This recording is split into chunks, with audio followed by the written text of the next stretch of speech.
Bom dia, tudo bem? Vamos fazer a nossa agenda de reforma íntima do dia 14 de setembro. Reflexão e vivência em torno do Evangelho.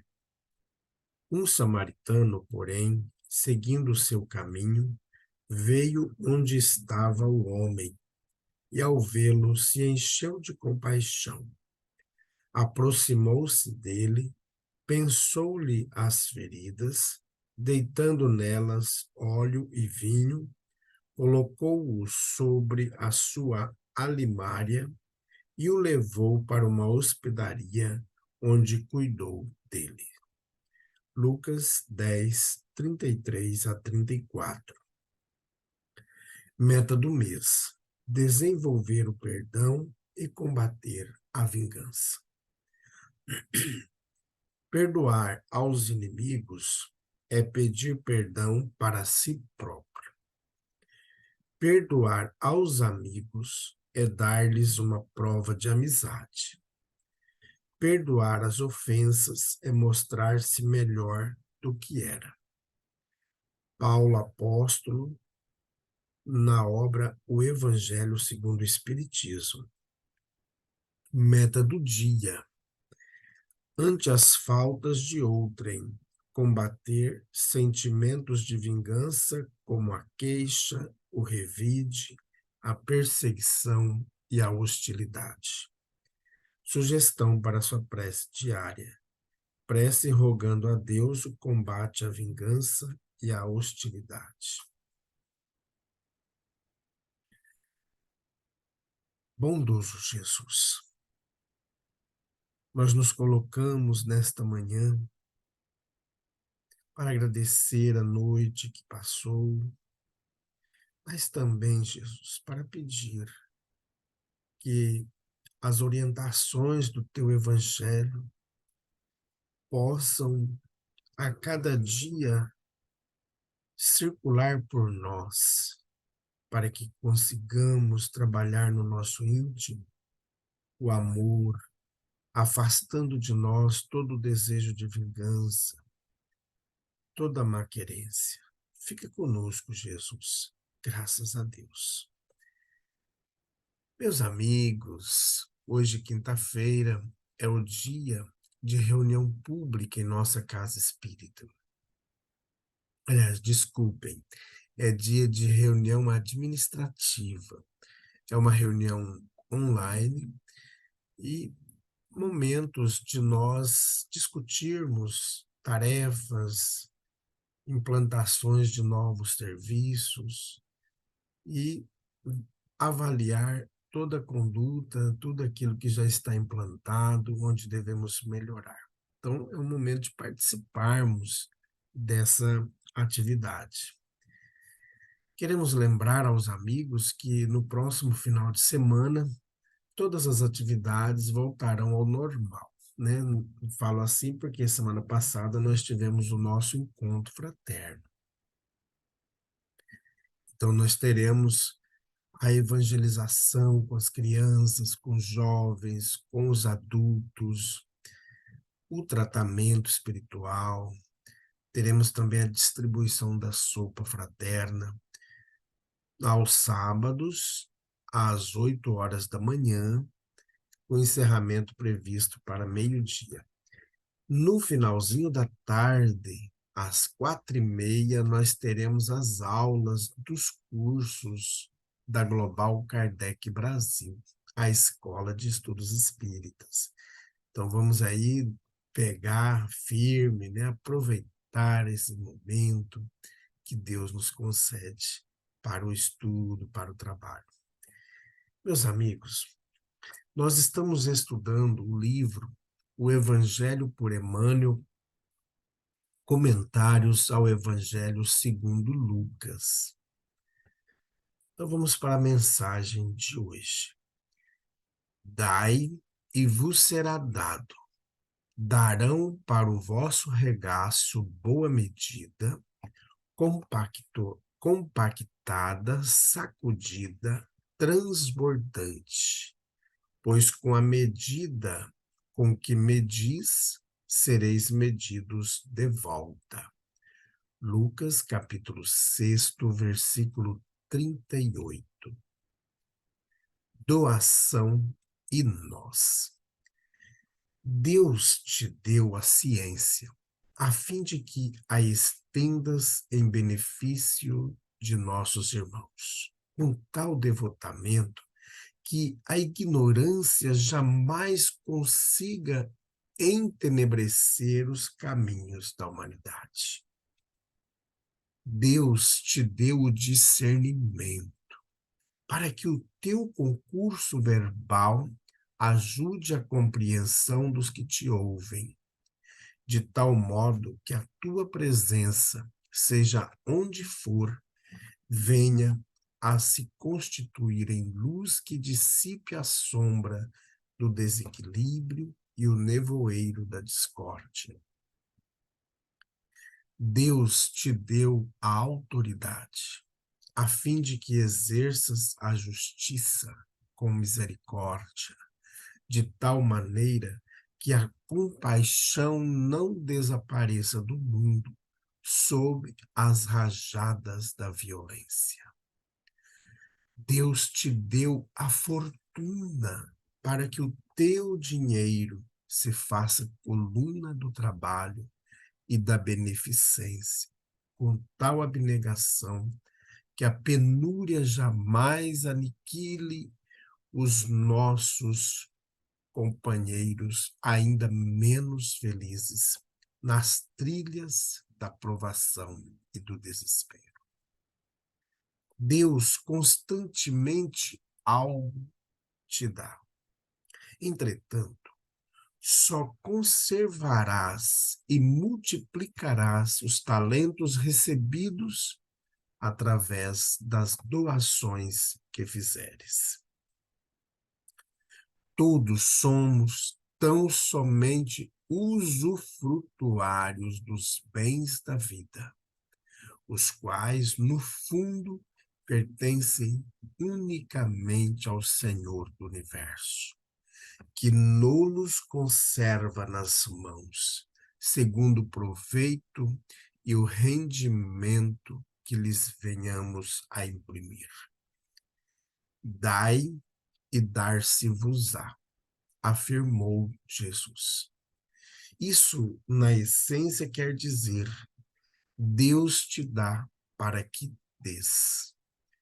Comunicação de Emmanuel, publicada na obra Ceifa de Luz, da editora FEB, capítulo 57. Meus amigos, vamos começar esse nosso breve papo citando essa fala de Emmanuel. Todos somos tão somente usufrutuários dos bens da vida. Meus amigos, quantas vezes nós esquecemos disso? Nós esquecemos que nós somos usufrutuários. As coisas não são nossas. Quando nós temos a oportunidade de ter algo a mais, é para auxiliar o outro. Não é para somente o nosso bel prazer. Sempre que a gente recebe algo, é para ajudar. Interessante a fala do Emmanuel, que se Deus deu a ciência para nós, é para que a gente utilize a ciência, esse conhecimento, essa busca, essas pesquisas para o melhor dos nossos irmãos, para o benefício das pessoas. Se Deus nos concede o discernimento, é para que a gente consiga trabalhar a nossa fala no auxílio ao outro, procurando compreender. Se Deus dá autoridade, é para que a gente exerça essa autoridade com compaixão. Tudo isso para quê? Para que a gente continue no mundo essa centelha divina, a centelha de luz do Cristo, que sejamos os emissários de Jesus, para que as bem-aventuranças não se percam no caminho. E se temos a oportunidade de ter a fortuna, para quê? Para que o nosso dinheiro possa ser condições, ou para que dê condições de trabalho, de beneficência para os outros. É para isso. Então, tudo que tem concedido Deus a nós é para que a gente consiga multiplicar os talentos. O fulano que não recebeu, ele não é menos abençoado. Às vezes a gente tem alguns tipos de fala que, ao confrontá-las com o evangelho, a gente vê que são equívocos da nossa parte. Olha, se você conseguiu comprar um carro é porque Deus te abençoou mais, né? O outro que não conseguiu comprar um carro, Deus não o abençoou. Às vezes eu fico pensando, né? Como que a gente constrói diversos tipos de Deus, né? Um Deus que abençoa o outro, Deus que não abençoa o outro. A gente esquece, porque assim, o que que a gente vê na maioria das vezes como bênção divina são coisas materiais. Olha, conseguiu comprar uma casa, olha, você foi abençoado. Você conseguiu comprar um carro, olha, você foi abençoado. Mas tem tanta gente que não tem coisas materiais, que não são visíveis, mas que receberam tantas bênçãos, receberam oportunidade de fazer algo diferente para o outro, mais sabedoria, mais compreensão, mais amor. Pessoas dedicadas, às vezes uma pessoa está lá num casebre, num local bastante simples, mas tem uma paz tão tranquila, uma vida tranquila, uma vida de amor. Ela deixou de ser abençoada porque ela está num casebre? Não. A pessoa que está na rua catando lixo para se alimentar, ela é menos infeliz? Deus a abandonou? Não, meus amigos. Deus não abandona ninguém. Os nossos equívocos é que nós medimos Deus do jeito que a gente mede a gente. Esse é o nosso equívoco. Nós queremos humanizar Deus e achar que Deus toma partido de A, de B ou de C. Que Deus vai jogar fogo no fulano, vai queimar, vai fazer isso, fazer aquilo, porque a pessoa não comunga da minha religião, não comunga do meu ponto de vista. Não. São grandes equívocos nossos. Nós precisamos estudar mais o Evangelho do Cristo. Nós precisamos destrinchar as entrelinhas. Até esses dias, eu não sei se eu consegui terminar de fazer o comentário, acho que foi terça-feira, e as traduções, ultimamente, da Bíblia ou dos Evangelhos foram se perdendo. Por quê? Quando a gente pega uma Bíblia da década de 60 ou de 70, nós vamos ver que o autor que utilizou a tradução, ele buscou mais, ficou mais preocupado com a essência da fala, do evangelho, da palavra do Cristo lá.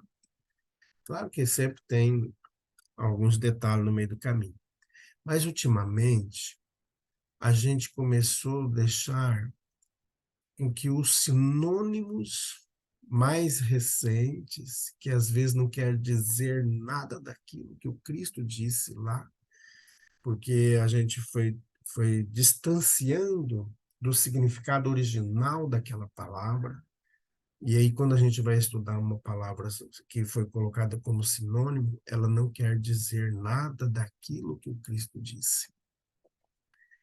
Então, a gente foi perdendo a essência do estudo do Evangelho.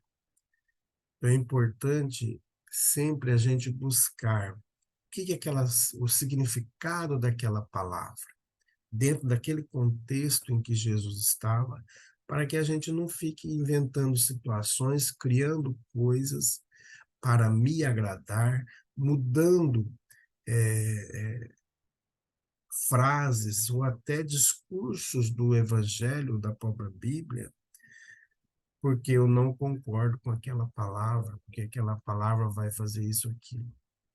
Então, a gente tem que buscar sempre estudar com profundidade os ensinos de Jesus.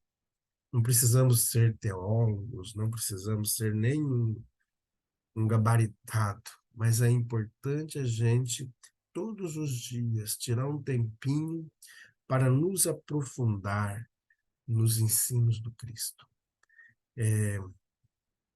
O Evangelho segundo o Espiritismo, até a tradução que a editora Alta de Souza fez, são grupos de tradutores, eles buscam pensar o que Kardec pensava. Então, entrar na mente de Kardec. O que é isso?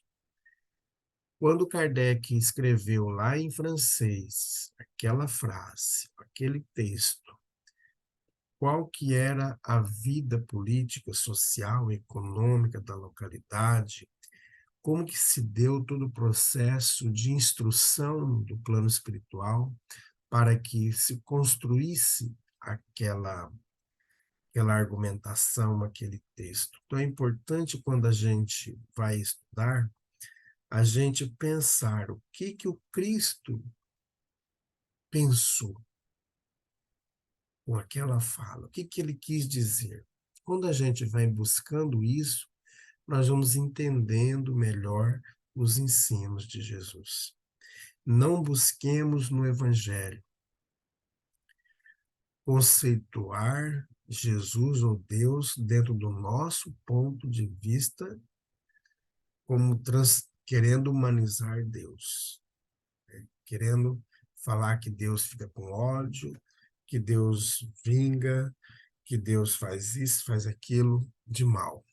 Deus não faz o mal. Mal não pertence a Deus. Deus é amor. E ponto, né? Então, o mal não existe em Deus.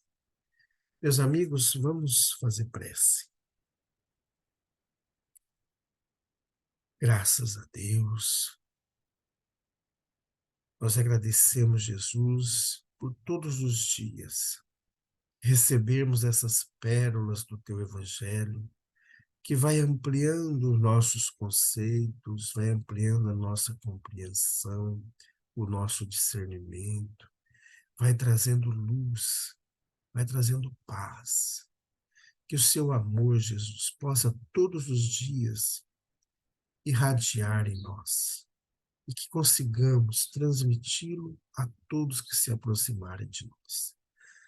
Graças a Deus, que Deus seja louvado.